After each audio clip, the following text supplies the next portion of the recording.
各位朋友們，如果你問我在2025年這一整年我試駕過的電動車，我覺得最值得買是什麼車呢？應該是它了吧 ，Leapmotor C10。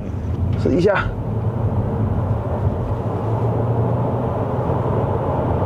，100。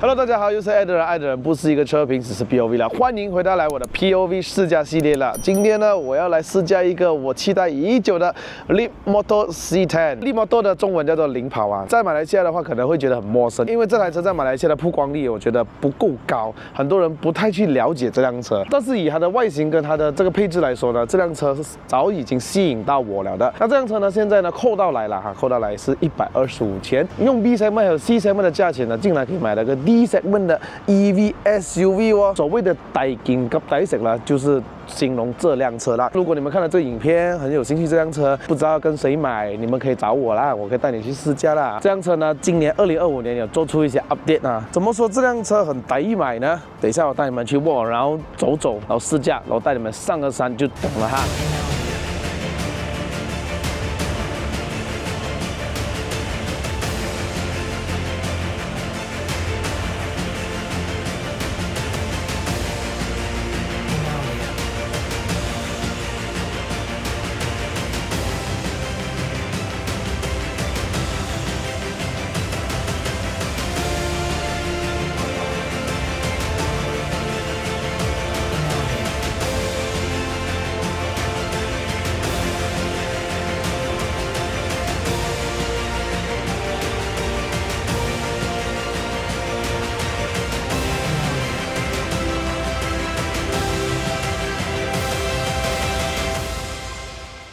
Alright guys， 在我前面这個是2025年 update 版的 Leapmotor C10。2025年呢，它總共 update 了32 liter 的 frunk， 用 OTA update 了之後，它有胎壓偵測器，還有一個斷風機在後面。它的內飾以前的巧克力色呢是比較深的啊，然後現在是內飾帶淺色的，但是前提只有你買上這個外觀綠色的，它才有這樣的內飾啊。如果是其他顏色的話呢，內飾都是黑色啦。2025年 update 了一個 AC charging， 從6.6 kW 升級到11 kW， 但是對我來講，前面這台它的綠色呢，其實蠻有特色一下的，很好看，很高級那種感覺。那天我在馬路上遇到Porsche 卡宴呢，竟然跟它一樣顏色的。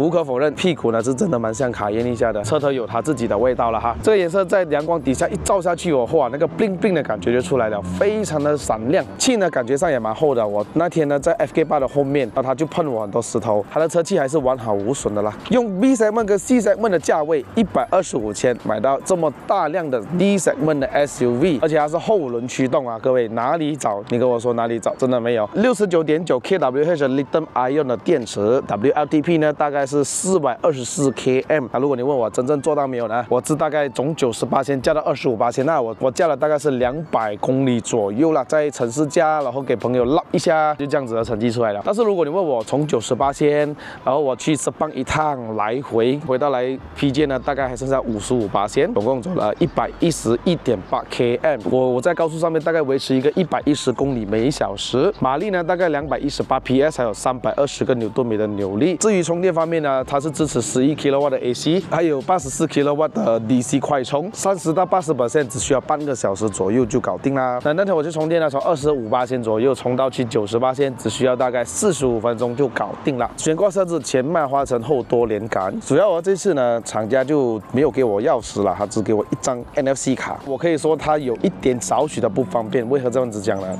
因為你需要用卡，然後在這邊掃一下的 NFC。OK， 然後它就解鎖了嘛。但是你要想象一下，你當時你要開一個後備箱，那你沒有鑰匙感應器，然後你必須要來到前面這邊先解鎖，然後去到後面打開。再想象一下，如果你要解鎖左邊的門的話怎麼辦？還是要來到右邊這邊 scan 一下那個卡，它才可以解鎖的。如果是攜帶鑰匙的話，這邊有一個按鈕，你可以這裡按，然後解鎖，只有駕駛員的門側才有的。手把呢就是要這樣子打開 ，OK。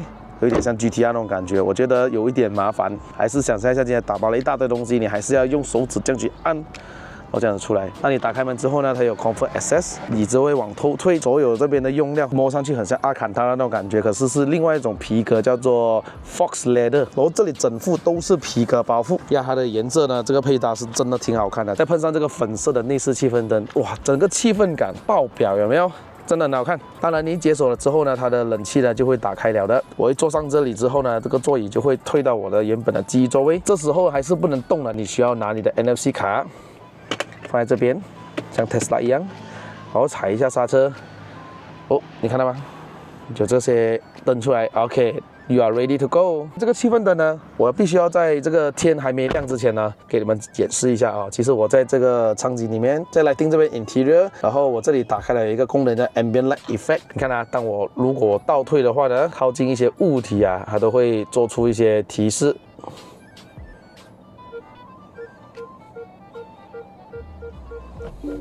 OK， 這個也在我充電的時候呢，它也是會變成綠色，然後有什麼警示的話呢，它都會提醒我啦。這個就是它的特別的地方。當然，這個 Ambient Light 呢，它有很多種顏色。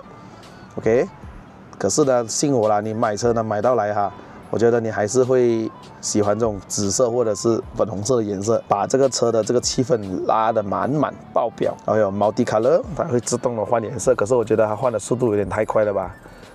有點太快了，它會慢慢的微微的開關那種感覺，可是我還是喜歡這種一樣顏色就夠了啊。125千的車，聽下關門的聲音就一般般，普普通通，連後門也是一般般。來到這個車尾箱呢，它的開啟的方式呢，就這邊有一個按鈕，按一下。435立的尾部空間，可以做6/4椅背傾倒。當傾倒完畢之後呢，擁有1410立，這輛車真的是很棒哦。內飾大，後備箱也大，這是我覺得我最欣賞的一點。這裡還可以打開，你有 3-pin plug， 還有 V2L 這個電線。從這邊打開呢，可以看到，哎，我放了我的鞋子哎，還有這個是今年才有添加的哈。打風機，這裡有subwoofer哦，這個subwoofer打出來的聲音真的是棒，840瓦2粒喇叭，還有後面這裡有喇叭的，前座的環繞聲好，後面也照顧得到，還有一個隱適簾。這輛車雖然是後驅車，但是前後的輪胎的尺寸都是一樣，25/40R20寸，用這 Daimler 的 E-Sport Max 的這個輪胎，咬地還 OK 哦，不錯哦這個輪胎，但是有點痛啦，換輪胎20寸就有點夠力了。如果你問我20寸呢，在馬路上會不會覺得不舒服、很顛、很跳？我覺得不會，這是真的蠻舒服的。以它的這個懸掛調教呢，你也不會感覺到它是20寸。前面有雙活塞剎車卡鉗，後面也是有一個單活塞，它有360的鏡頭，Side mirror這邊也是有一個鏡頭，可是旁邊這邊呢，我就以為它是一個鏡頭，結果不是，是假的，但是這個裝飾也裝得好看。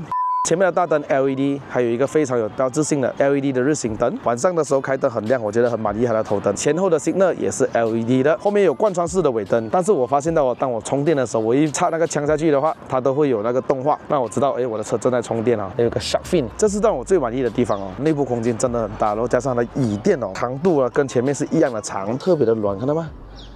在這個價位，我真的找不到一台車擁有這麼好坐的椅子，很有 3D 的人體工學的設計哦。這樣椅背可以做6/4傾倒之外，還有2個 step 的這個傾斜角度，而且這輛車的皮革啊都有受歐洲認證的哈，不會對我們的皮膚造成任何敏感，而且對小朋友的皮膚也是很友善的。由於這輛車它是用 Cell to Chassis 2.0 的設計啊，後面都是平的，所以我覺得坐3個人呢都很舒服，都沒有任何的負擔。2張座椅都有 ISOFIX。那前面已經調整成我駕駛座位啊，我身高173，大概2個拳頭，頭部空間多於1個拳頭。我真的是非常喜歡這輛車的椅子啊，不知道你們家有沒有那種皮革的沙發，然後很有包覆性，包着你的腰、你的屁股那種滿滿的那種感覺，屁股坐在很多海綿上面那種感覺很舒服。然後它的頭枕也是軟軟的，我躺下去也是很舒服。真的，在這個價位，我不要講電動車啦，連我們家用的車都沒有一輛可以做到這樣。在這個價位真的是完勝了。然後這邊有一個中央扶手，然後你不會看到有置杯架，它把置杯架放到了前面。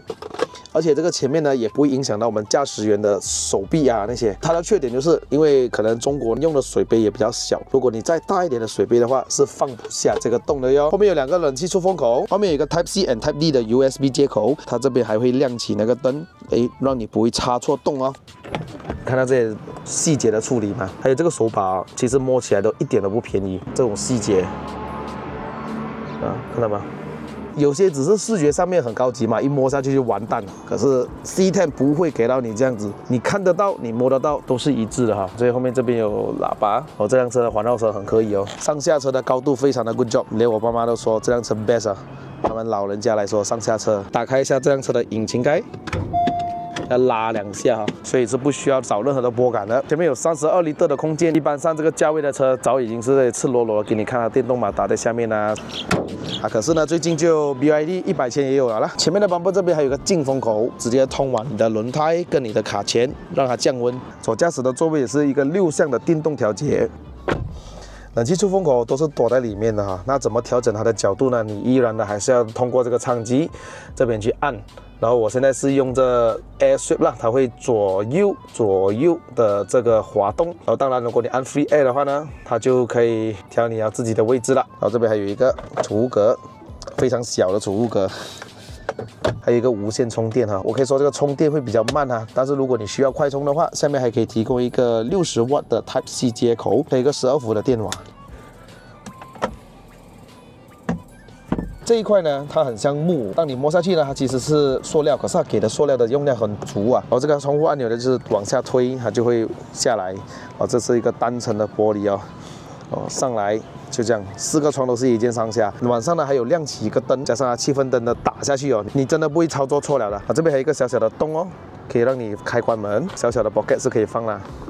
駕駛員的座位還是一樣6項的電動調節，它就少了腰部支撐。我覺得它的腰部的支撐是挺足的哈，而且很暖呢。至於這輛車的記憶座位呢，它是跟着它的 user， 整個操作就類似 Tesla 這樣了，它是跟着 user 來記得它的可能牆紙啊，還有它的座椅的這個角度啊。這個相機這邊就有一個 lock。鎖門這邊按，但是如果我這裡要鎖的話也是可以的。方向盤有個快捷鍵，這邊有 notification、Bluetooth， 還有 4G。2025年也升級了這個 DVM， 還用4個鏡頭來達成一個行車記錄。只要你插一個 USB 的 pen drive 在下面，就可以儲存它的 footage 啊。然後上面拉下來，這邊有一些快捷鍵啊，槍機的亮度 ，Guard Mode 啊，我要放我的寵物在車上，或者是我要讓它冷氣跑着，然後我就按 Guard Mode 鎖門，它的冷氣還是照跑的。還有這個 Net Mode 也是很好玩的，我按了之後呢，它座椅會幫我倒完下來，推到最後面，上面的這個遮陽簾呢都會關掉，然後會發出一些聲音，比如說森林的聲音啊，你要換海邊的聲音啊，你要換其他聲音啊，就讓你可以小睡個30分鐘。充電的時候我覺得很好用啦。上面這邊有防火系統可以關閉，下面這些快捷鍵呢也是可以做調整。左邊這邊就是一些車的冷氣控制啊，右邊這邊就是 App 啦。可能我要把360拿走，我就放 Q-Link。座椅通風也是通過這邊來打開。OK， 有快捷鍵啊，還可以座椅加熱，然後調節座椅的角度也是可以通過這邊來調 Driver and Passenger， 很 Tesla 了，有沒有？然後我發現到如果我們盲操作的時候可以這樣子，溫度也是一樣。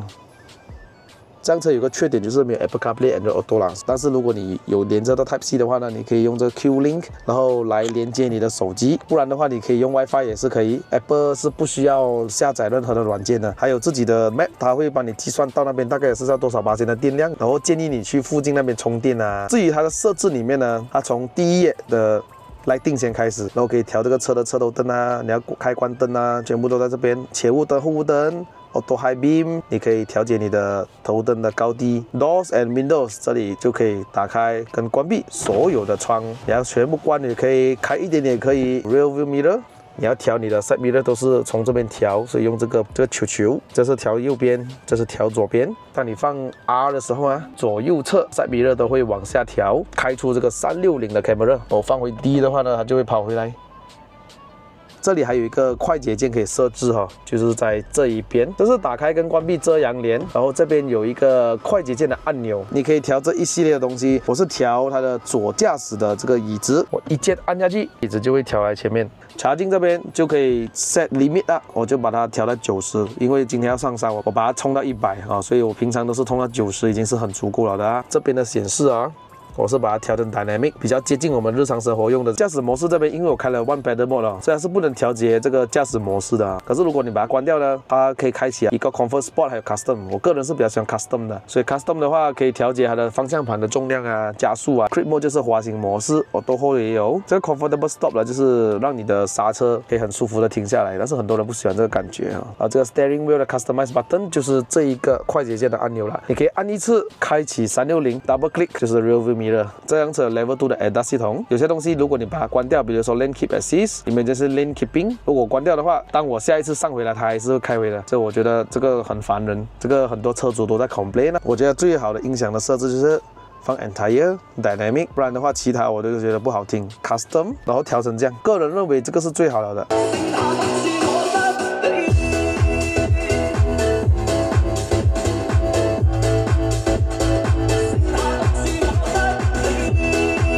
所以125千的價位真的沒有對手啊 ！Hi Leapmotor。Hello。Yes， 就是可以喚醒它的 Assistant， 然後這個儀表上面就沒有什麼東西好調了，就是這樣子的顯示。然後這一邊就是給你看你的電耗，距離上一次充滿電走了多少公里。然後這邊呢就按一下它就可以換了哈，這個就是 Map， 還有就是看你的 Audio。That's all。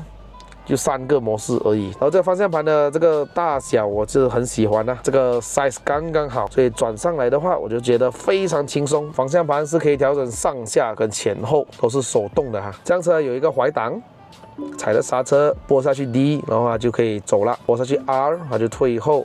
P， 但是你會看到這邊多了一個 Steering Button 哈，如果你在駕駛中的話，你撥2下，它有一個半自動的駕駛模式出來了。Signal 還有就是雨刷，這裡還有多了一個 sensor， 把它關掉了哈，它是偵測我們駕駛員有沒有在打瞌睡啊，還有沒有專心的看路啊。開燈關燈，這個就是它剛剛我說的快捷鍵，這個是打開遮陽簾。這個全景天窗真的在這個價位最大了的，沒有其他車。晚上看起來更加的高級，更加舒服。那我們就開始出發。OK， 這輛車第一個呢，首先就是我會用這個 Driving Mode， 我們先用 Eco Mode 啦。所以我覺得日常生活駕的話呢，雖然這輛車0到100。7.5秒，沒有算很快，沒有算很慢。它的爆力呢是從0到80 km/h 之間的爆力，後來都是很順啊，它的加速都是很平順的。這輛車的主要目的不是拿運動化嘛，我們要的是第一個就是豪華，第二個就是空間，對嗎？順暢就好了啊。所以我覺得用 Eco Mode 駕駛很好駕哈，加上如果你是開 One Pedal Mode 的話更好駕。我個人是這樣子喜歡的，所以當我一開始拿到這輛車呢，一開始我是很想要哇踩啊，感覺一下動力啊，踩了2下之後呢，我都覺得這輛車比較適合拿來舒服駕的。但是如果你必要的話，你把它放成 Custom， 你客製自己的想要的東西，它的設置也是挺好駕的。比如說 Regen 我放到最高，方向盤最 Comfort、最 Basic、最輕的。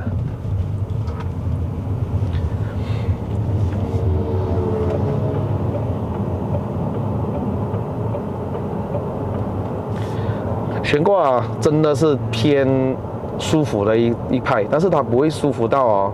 通常我們駕 SUV 啊，那種其他的中國車會把它調得很軟，所以它會左右晃動啊，我很不喜歡那種感覺啊。我覺得Leapmotor反而好像有為馬來西亞的市場啊特別調教了這個懸掛哦，而且我不會覺得 absorber 硬，反而覺得 spring 比較硬，所以它在時速120 km/h 以下的話呢，這輛車是的確很舒服的。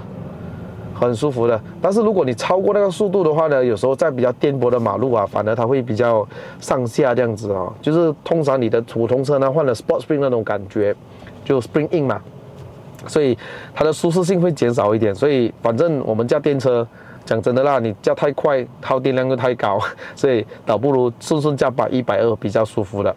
然後這輛車如果是沒有在開 One Pedal Mode 的情況下呢，我把 Regen 調到最高，我很舒服的可以讓這輛車完全可以很舒服的停下來，差不多接近前面的 BYD， 我才踩一點點的剎車。然後我把 Comfort Stop 已經關閉了，可能這個開啟的話會讓你抓捏不到，誒，我到了前面的車，為什麼它還會繼續衝去前面的感覺？它就是為了讓你慢慢的停下來，把那個點頭的幾率少掉了。個人啊，所以有些人不喜歡，我就個人不喜歡這個，因為我可以自己很好的控制啊，我不需要他來幫忙。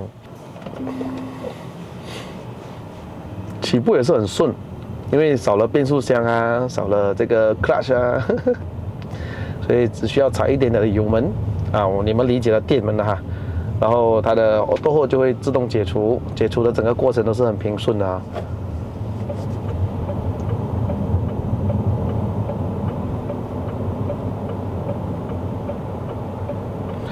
雖然這個方向盤呢，它比較偏於舒適啊，少了一點的路面情況。可是对我來講，它整個方向盤的扎實度哈，它的指向，這樣Leapmotor它給到你很歐系啊，很 Tesla 那種感覺嘞。方向盤的握感，它的指向，它的感覺就很 Tesla。它的油門很細膩哈，所以呢，可能如果你要比起細膩呢 ，Tesla 是最細膩的，它的 One Pedal Mode 啊那些很操作的非常的好。可是Leapmotor只是差速它一點點，這不是我吹哦，真的是在我駕駛的這麼多電動車裡面，我覺得這個已經是很蘋果了的一個電動車。把這個撥桿往下拉一下呢，它就會啟動那個 ACC 跟車而已。所以你看這邊 logo 就少一粒嘛。如果把這個撥桿拉2下，它就會啟動這個 LCC Lane Central Control， 它有 Stop and Go， 所以我塞車所以是非常的好用。那如果我調速度的話，這個撥桿你往上面拉，這樣子啊，你可以調你的最高時速。我試過調到最高是160啦，最高啦。啊，反正這輛車的極限是170，跟車的距離呢，它是左右的哈。OK 啦，125千，邁向北派啦，已經是 very good 了，沒有得嫌了。如果我再不 take control， 它就會停在路中間的。這輛車呢，我很喜歡，所有的配置啊、動力輸出啊、舒適性啊，我都很喜歡這台車，而且最主要是空間大。然後呢，我們說了這麼多優點啊，我們先來說一下這輛車的缺點哦，對吧？第一個就是我覺得它的 Lane Keep Assist 很煩人，這個我覺得很多車主都會去投訴的一件事情，真的。Lane Keep Assist 哦，只要可能我超一點點在旁邊而已，哇，就幫我拉回來，很煩的，你知道嗎？好像死命都要一直在正中間的，這個是我覺得，大佬，我覺得通融一下啦，不要這樣執着啦，一點點罷了嘛，就是我們不是一直要在練中間的嘛，可能我要閃一下摩托嘞哈，這是我覺得很煩人的。那系統是真的有點太過敏感，比如說今天我要慢慢的過去哦，後面有車來，而且很遠的這個距離哦，很慢的距離的，它還是要把我推過去旁邊，所以我覺得會有時候讓我嚇到一下啊。還有就是我後退的時候啊，如果後面有一個車在我旁邊左邊經過啊，它還是要把我急踩剎車，哇，那個真是嚇死我。可是你可以把那個功能給關掉了，沒有錯啦。我覺得那個會有點嚇到啊，太過敏感了啊，所以這個我覺得如果未來的 OTA update 可以調它的敏感度的話是最好不過啦。隔音真的是相當好哦，在時速140、150的話都風聲也沒有很大聲。主要這輛車的玻璃還是單層的哦，然後再來就是少了實體按鍵哦，你要調冷氣啊，全部說要透過這個熒幕啊，用手去 touch 啊，所以如果我們想要在開車盲操作的時候，這個是真的非常不方便的。再來就是很多車主所投訴的啦，沒有 Android Auto、Apple CarPlay 啦，但是原廠呢有特別強調，就是說今年的年尾會有 OTA update， 然後就會讓你用無線的 Apple CarPlay、Android Auto 啦。再來一個缺點就是，我覺得它的剎車是，如果在沒有用 One Pedal Mode 的情況下，它的剎車會比較海綿，沒有那麼線性啊。當然，前提就是我為了達到比較好的剎車的感覺呢，我會把那個 Comfort Stop 給關掉，然後把它開成 One Pedal Mode， 我覺得會更加舒服駕駛啦。我要換一個駕駛模式哦，可能就是要上面拉下來按哦，很麻煩。按 Sport 的話，它的方向盤是最重的啊，然後它的 Regen 也是最高的。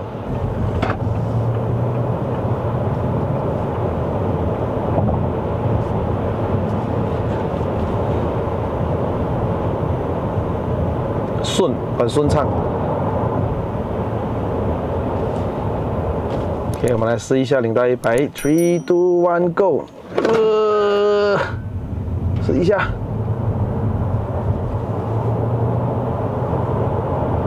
，100。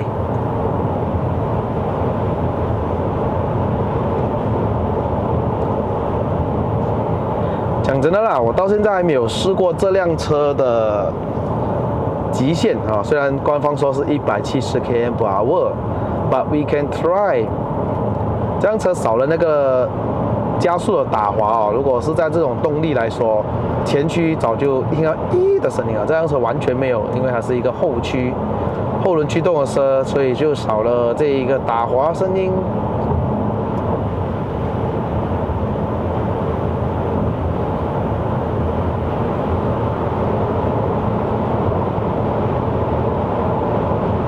一直這樣子猛踩，你看到它電量一直在跌啊。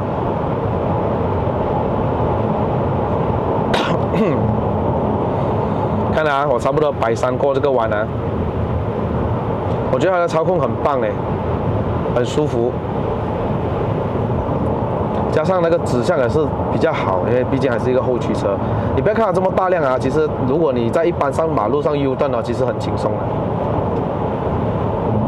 它 turning radius 很少罷了。我已經踩完地板油了啊，我才跟到 CR-V 的尾巴。哦，它2.0的，2.0難怪。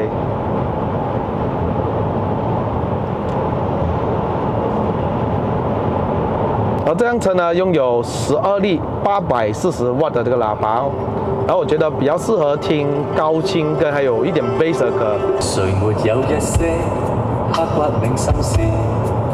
誰能預計後果？誰沒有一些舊恨心魔？一點點無心錯。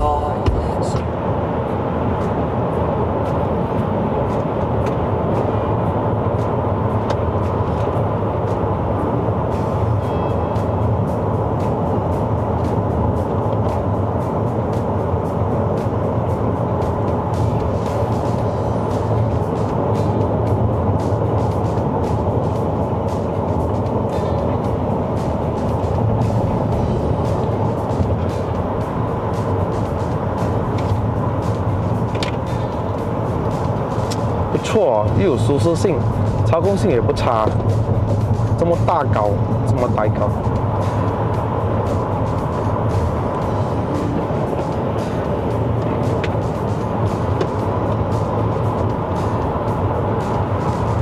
哇，很喜歡它的後輪啊，所以一過個彎啊，也不會因為扭力過大打滑那個前輪啊，不會，畢竟後驅還是後驅啊，所以呀。125千，各位買到一個 D segment EV SUV 啊，真的呆入藍了。這個價位你真的找不到配置這麼高，然後舒適性這麼好啊，